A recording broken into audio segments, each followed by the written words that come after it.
దేవుని నామమునకు మహిమ కలుగుగాక. మనం ఇవాళ 1 కొరింథీయులు 2 అధ్యాయము 9 వచనంలో అపోస్తలుడైన పౌలు కొరింథీయుల సంఘానికి రాసిన మొదటి పత్రికలో ఏమని చెప్పాడో తెలుసుకుందాం. యెహోవా తనను ప్రేమించు వారి కొరకు ఏమేమి దాచిపెట్టి ఉన్నాడు అంటే అవి కన్నులకు కనబడలేదు, చెవులకు వినబడలేదు, హృదయములకు గోచరము కాలేదు అని అంటున్నాడు. అంటే those are hidden treasures for the people who love God. God had hidden the treasures అన్నమాట. అయితే దీని గురించి మనము యెషయా గ్రంథము 64 అధ్యాయము 4 వచనంలో కూడా చదవచ్చు. ఇదే సేమ్ వర్స్ని ప్రవచించాడు ప్రవక్త అయిన యెషయా. అయితే వారు చాలా చక్కగా ఏమని చెప్పబడుతున్నారు, దేవుడు తన్ను ప్రేమించి వారి కొరకు ఏవి సిద్ధపరిచెనో అవి కంటికి కనబడలేదు, చెవికి వినబడలేదు, మనుష్య హృదయంలో గోచరం కాలేదు అని వ్రాయబడి ఉన్నది.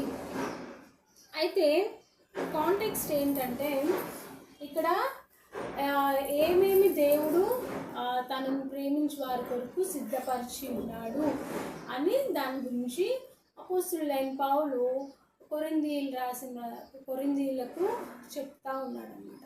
అయితే అవి చెవులకు వినపడలేదు, కనులకు కనబడలేదు, హృదయంకు గోచరం కాలేదు. గోచరం అంటే it didn't enter into the heart of the people అని అంటారు. అంటే అవి ఎంత గొప్పవో దేవుడు తనను ప్రేమించి వారి కొరకు దాచిపెట్టి ఉన్నవి అని అంటాడు. అయితే మనం అనేక మార్లు అనుకుంటూ ఉంటాము, అమ్మో మన పిల్లల భవిష్యత్తు ఏమై ఉన్నదో, మా ఆయన గారి భవిష్యత్తు ఆరోగ్యము ఉంటుందో అని మనం అప్పుడప్పుడు కంగారు పడుతూ ఉంటాం మన యొక్క జీవితంలో కదా. నా యొక్క భవిష్యత్తు ఏమై ఉన్నదో అయ్యో అని కొంచెం బాధపడుతూ ఉంటాం. అప్పుడు మనము ఈ యొక్క వచనం ఎత్తి మనము ప్రార్థించాలి.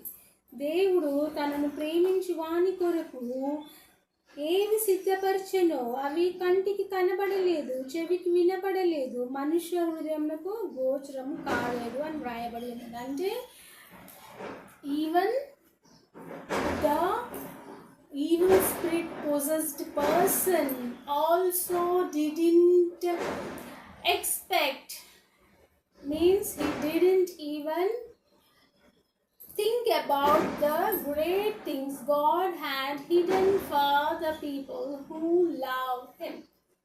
Okay, so అయితే సైతాన్ పట్టిన ప్రజలు మాత్రం అనుకుంటారు, వీళ్ళిద్దరు ఉద్యోగస్తులు కాదు కదా, వీళ్ళ దగ్గర డబ్బులు లేవు కదా, వీళ్ళ దగ్గర తెలివి లేదు కదా, how the world goes on they doesn't know, వీళ్ళు తప్పకుండా మనం ఎలాగూ పడిపోయినామో, సైతాన్ పడిపోయినాడు కదా, ఆకాశం నుంచి భూలోకంలోకి పడిపోయినాడు కదా, ఒక్కసారి తాను గొప్పగా ఆలోచించిన వెంటనే పాతాళంలో కూర్చుంటాం. అలాగే సైతాన్ పట్టిన మనుషులు కూడా మనం గురించి అనుకుంటూ ఉంటారు, వాళ్ళు కూడా తప్పకుండా మనం ఎలాగ పడిపోయినామో అలాగే పడిపోతారు తప్పకుండా అని అనుకుంటూ ఉంటారు. కానీ యేసుక్రీస్తు మన కొరకు దాచిపెట్టినవి, సిద్ధపరిచినవి అవి మనుషులకు హృదయంకు గోచరం కాలేదు అంటారు. అంటే ఇంగ్లీష్లో ఎంత చక్కగా వ్రాయబడిందంటే, it didn't enter into heart of my man అని అంటాడు. అంటే మనుషుని యొక్క హృదయంలోకి ఏమి జరగబోతుందో అది ఇంకా థాట్స్లోకి ఎంటరే అవ్వలేదు మనుషుని హృదయంలోకి. అంత గొప్ప థాట్స్ దేవుడికి మన పట్ల ఉన్నాయి అన్నమాట. అందుకే మన యొక్క ఫ్యూచర్ గురించి కానీ మన ప్రజెంట్ గురించి కానీ మనం బాధపడిన అవసరం లేదు. మాకు తెలుగు టీచర్ రాజేశ్వరి టీచర్ అనే ఒక ఆమె ఉండేది.